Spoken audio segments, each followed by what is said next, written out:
abaturage birirwa bafatwa bagahanirwa ko bibwe cyangwa se bagurishije inka bahawe na leta. None reka twibarize ubuyobozi bw'akarere ka Kayonza, inka yari hano muri rompuwe yabaga aha ko tubona ubwatsi, iyi nka yagiye he?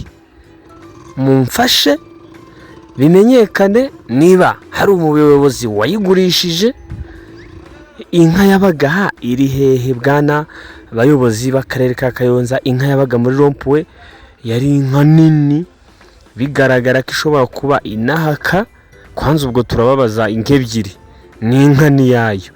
Inka yabaga aha abantu bajya Rusumo, abantu bajya Nyagatare, abantu bajya i Kigali ko tuhanyura ntituyibone, aha hantu ko hahoze inka nziza, iyi nka mwayirigitishirije hehe? Nimwe mbaza munsubize muri komantere. Inka yabaga aha ngaha bwana meya, abayobozi b'imidugudu b'utugari, yab'imirenge, inka yabaga muri iyi rompuwe iri hehe?